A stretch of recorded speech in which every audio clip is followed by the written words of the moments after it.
Hey, bonjour à tous, donc on est reparti là sur notre ami le SDL. Et alors laissez-moi le temps de me remettre un petit peu dans le bain, parce que bien évidemment pour moi il y a un décalage de temps entre la vidéo d'avant et celle-ci. Ok, donc on avait un petit programme qui déplaçait Pac-Man à droite, et on était bien content. Et maintenant, on va donc s'intéresser à, par exemple, on va essayer de décaler ce personnage vers la gauche, tout simplement. Pour ça, il suffit de copier-coller ça, tac, et de mettre left. Alors, tac, left, voilà, on peut tester. Bien évidemment. Bien évidemment, ici, il faut mettre moins 50 la position. D'accord, il faut déplacer de 50 en fait. Il faut enlever 50 à X. Ok, c'est logique. Hein. Sinon, je vais appuyer sur left et il ira à droite. Donc là, je vais à droite. Et bien évidemment, si j'appuie sur la gauche, je vais à gauche. Ok. Ok, super. Maintenant qu'il va dans les deux sens, on peut voir un peu la structure. Bien évidemment, là, il y a plusieurs if qui s'enchaînent. Et, euh, et si vous voulez, ça ne sera jamais les deux. Ça sera jamais ça et ça. Donc, c'est toujours intéressant de rajouter un else if pour maintenant qu'on en est à plusieurs, disons. Bien évidemment, là, il se trouve qu'il y a un break dans le premier if. Donc, dans tous les cas, il ne serait jamais arrivé au premier. D'accord. Et au deuxième. Ok. Bon, ceci étant dit, là, on voit une répétition, par exemple, ici et là. Donc, est-ce que c'est intelligent de faire ça? Pas vraiment. Donc, on va essayer de faire ça autrement. Et par exemple, ce qu'on peut faire, c'est, on va se dire qu'en fait, on va actualiser, si vous voulez. Ça, c'est en gros un code qui actualise le programme, d'accord? Ou la fenêtre. Donc, ce qu'on va faire, c'est actualiser dans chaque boucle. C'est-à-dire à chaque fin de boucle, on va actualiser tout ça. Alors, on va faire ça, tac. Quels que soient les résultats de ces éléments-là. D'accord? On va donc mettre, je vais mettre un petit commentaire, je vais mettre refresh screen. J'espère que ça choque personne. D'accord? C'est peut-être pas tous bilingues, mais refresh screen, ça ne doit pas être trop violent. Voilà, donc ce code va être effectué à chaque tour de boucle. Ok, super. Et donc pas uniquement à chaque pression, comme avant. Ok. Donc ici on va regarder à droite, à gauche. Ok, super, ça marche super. Donc, ceci étant dit, là on va pas s'intéresser. Bon, je vais pas vous montrer comment aller vers le bas ou comment aller vers le haut. Hein. Je vais pas vous faire cette, je vais pas être insultant à ce point-là. Mais puisqu'ici je veux surtout vous montrer comment, voilà, quelles sont les choses que vous pouvez faire, et non pas exactement comment vous devez les faire. Donc voilà, il y a plusieurs structures. Moi, je vous montrerai les miennes, que vous êtes libre d'adapter ou pas, ou si vous trouvez d'autres méthodes avec le temps et l'expérience, vous aurez peut-être une syntaxe différente, à partir du moment où elle respecte les mêmes critères. Vous verrez des critères d'efficacité, dont je parlerai tout à l'heure.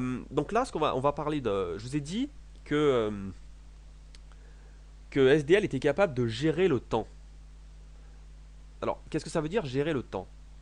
Euh, En fait, SDL a une fonction que vous pouvez utiliser qui s'appelle SDL getTicks et qui retourne le nombre de millisecondes depuis le début du lancement du programme. En fait, c'est en gros combien de temps a duré le processus d'une certaine manière.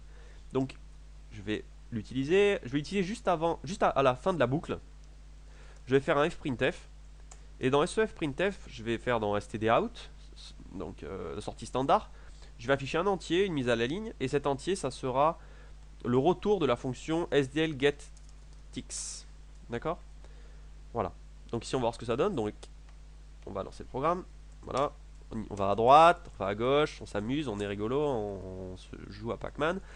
J'appuie sur échappe et ici vous voyez qu'il m'affiche dans la sortie standard, qui est ici le terminal, il m'affiche 5960. En fait ça veut dire que le programme, si vous voulez, le processus a duré 6 secondes. Ou plutôt 5960 millisecondes. 5,9 secondes en fait. D'accord? Ok, donc 5600 millisecondes. Donc il vous renvoie le nombre de millisecondes écoulées en fait, depuis le lancement. Donc ici, on va s'intéresser à ça. Et ce qu'on va faire ici, on pourra donc utiliser cet élément-là pour contrôler le temps. Alors, avant d'essayer de contrôler le temps, on va essayer de faire quelque chose de plus simple. Et je vous ai montré donc ce petit truc là. Moi, ce qui m'intéresse, c'est, vous voyez ce temps-là de SDL getTicks, j'aimerais l'afficher en bas à gauche, ici, là. Qu'il y ait un petit timer qui défile en fait. qui affiche le temps, simplement. D'accord? Donc je vais faire ça. Et vous allez voir les différentes difficultés qu'on va rencontrer en fait. Donc, et qui vont beaucoup vous apprendre enfin qui vont vous apprendre beaucoup de choses. Donc ici, on va donc créer une nouvelle surface, d'accord? Donc rien de nouveau de ce côté-là. La surface s'appellera chrono, comme je sais pas, chronomètre.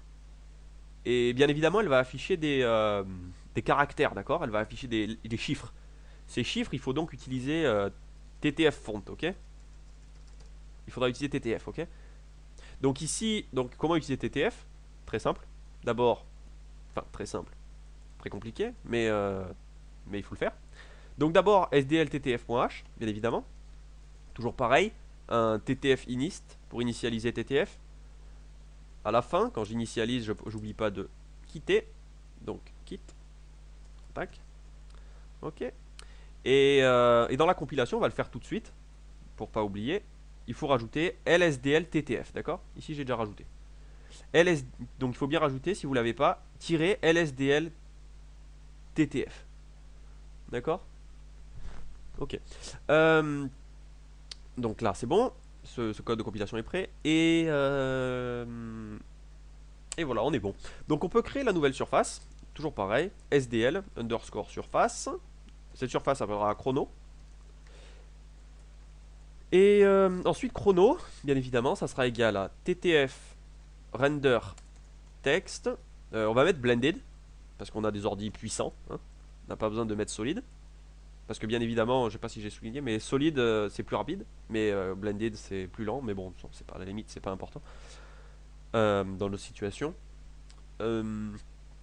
Donc TTF render blended. Donc bien évidemment, est-ce qu'on a une fonte prête pour utiliser à utiliser? Absolument pas. Donc on va devoir la créer. Donc toujours pareil. SDL font. On va créer donc une fonte qui s'appellera comment? Comment s'appelle notre fonte? Notre fonte s'appelle test.ttf. Ok, donc on va créer fonte test tout simplement. On va créer une nouvelle fonte qui s'appellera fonte test. Font test et après font test bien évidemment on va l'associer à ttf open font. Alors, il faut que j'essaie de pas faire de faute de frappe parce que ça sera il ne me pardonnera pas. Donc la fonte s'appelle test.ttf et la taille je sais pas 22 par exemple. D'accord? Donc on peut utiliser cette fois, on a font test qu'on peut utiliser ici. Ok. Maintenant le texte, pour l'instant on va faire juste avant de créer une surface compliquée qui contiendra quelque chose de très compliqué, on va mettre chrono. D'accord? Pourquoi? Parce que il faut d'abord tester sa surface avant de se lancer dans des trucs plus complexes. Ok? Donc ici je veux juste afficher chrono. D'accord? Et après bien évidemment sa couleur, pour l'instant il n'a pas. Donc je vais devoir créer une couleur, color chrono par exemple, que je vais créer. Alors, tac, ici donc je vais créer une syntaxe type SDL color chrono. Alors, bien évidemment, là-haut, là, il me semble, voilà. J'avais créé des couleurs, d'accord? Red, green, blue. Mais attention, c'est des couleurs que je peux pas utiliser. Pourquoi? Parce qu'elles sont de type, d'accord? Elles sont pas du même type que, elles sont de type uint32. Alors que moi, il me faut un principe de type SDL color, ok? Donc la syntaxe n'est pas du tout la même. Et je vais lui donner je vais lui donner tiens blanc. On va voir ce que ça donne et puis en cas je changerai de couleur. Donc voilà, maintenant on a couleur chrono, color chrono et ouais bon donc voilà. Donc bien évidemment toujours pareil. Après il faut lui définir une position avec sdlrect. Alors quelle syntaxe je vais utiliser? Personnage position. Ok, je vais garder la même syntaxe. Je vais marquer chrono position. Voilà, chrono position. Chrono position. Bien évidemment, on va modifier X. Pour l'instant, on va mettre 50 pour tester. Et après, Y, on va mettre 50, pareil pour tester. Voilà, parce qu'il faut toujours mieux tester avant de faire des trucs plus compliqués. Toujours voir si au moins ça marche dans les cas simples. Alors, SDL. Donc, on va blitter la surface. Et cette surface, on va blitter chrono. Toujours pareil, nul. La fenêtre principale, je crois que c'était fenêtre. Alors, laissez-moi vérifier ça.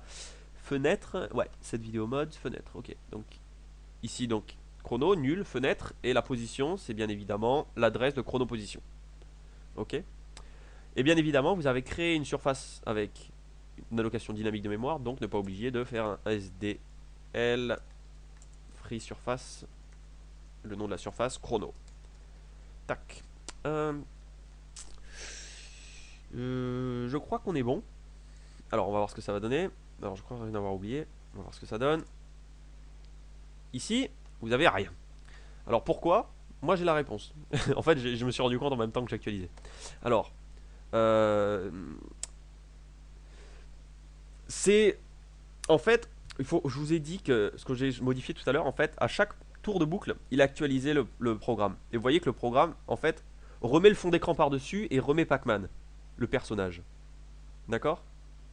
Donc en fait, il faut tout simplement récupérer le bleed surface là. Parce que vous voyez il est. En fait, voilà, il faut bien comprendre. Ce qu'il fait, en fait, c'est. Dans l'ordre de mon programme là. J'explique, il me semble peut-être que vous avez compris, mais je vais expliquer. En fait, d'abord, il faut bien comprendre les bleeds. D'accord?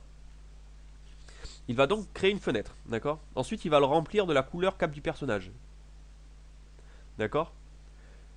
Ensuite, il va mettre Pac-Man dessus avec le bleed de Pac-Man. Après, il va mettre le chrono. Et après, il va revenir ici, il va faire le tour de la boucle et il va venir et il va remettre le fond d'écran. Et il va remettre Pac-Man. Ok? Donc finalement, si on met pas un bleed lors du refresh, si on met pas un bleed de chrono, on le verra jamais. D'accord?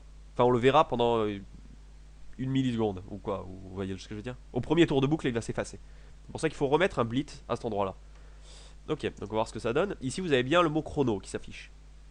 Alors, là, on va juste s'intéresser pour l'instant à déplacer ce chronomètre pour le mettre là où on voulait. Alors, on veut le mettre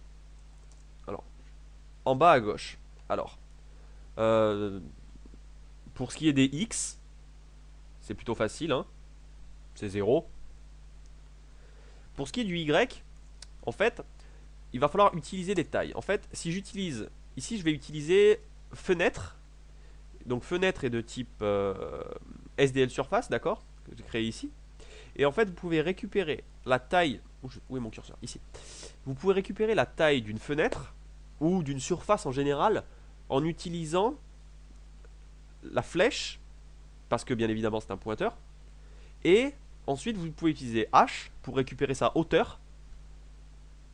Ou vous pouvez récupérer W pour récupérer sa largeur d'une certaine manière. D'accord?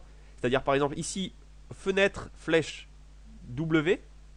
Ou plutôt je vais mettre H. Puis ici on s'intéresse à la hauteur puisque c'est Y. Ok? Fenêtre, flèche, H va nous donner tout simplement la hauteur définie dans ici. Parce que c'est une surface, même si c'est une fenêtre. Ok? Donc pour récupérer la hauteur d'une surface, ici je vais récupérer. Ce que je veux, c'est récupérer la fenêtre, récupérer la hauteur de la fenêtre, d'accord? Pour le mettre tout en bas. Bien évidemment, regardez ce qui se passe si je fais ça. Il se passe qu'on ne voit plus chrono. Pourquoi? Parce qu'en fait, chrono est en dehors de l'écran, tout simplement. Il est ici, là. Vous voyez? En bas à gauche, en dehors de l'écran. Donc, bien évidemment, je vais vous montrer que c'est le cas. Je vais enlever 80 pour le faire remonter un petit peu. Et ici, vous voyez qu'il est là. Alors, si vous voulez qu'il soit vraiment collé en bas à gauche, ce que vous pouvez faire, bien évidemment, c'est récupérer la taille de la surface chrono. Ici, c'est ce que je vais faire. Je vais y soustraire la taille de chrono, c'est-à-dire chrono, la hauteur de chrono, d'accord? Pour qu'il soit nickel en bas à gauche, si vous voulez. Vous comprenez la logique? J'espère que oui. Et ici, vous voyez que chrono est nickel en bas à gauche. Voilà. Donc après, si vous voulez qu'il soit plus ou moins écarté, par exemple... enfin non, bon, laisse, pour l'instant, on va laisser comme ça. Donc voilà, ici vous avez donc chrono en bas à gauche et vous êtes prêt à... et ici vous voyez, même quand je déplace bien évidemment le Pac-Man, il n'y a pas de problème d'actualisation. Vous voyez qu'il n'est pas effacé. Tout simplement parce que le bleed est à la fin de la boucle. Ok. Donc sur ce, j'espère que ça vous a plu et puis je parlerai du reste à la prochaine vidéo et puis à avancer sur ce chronomètre. Donc à très bientôt.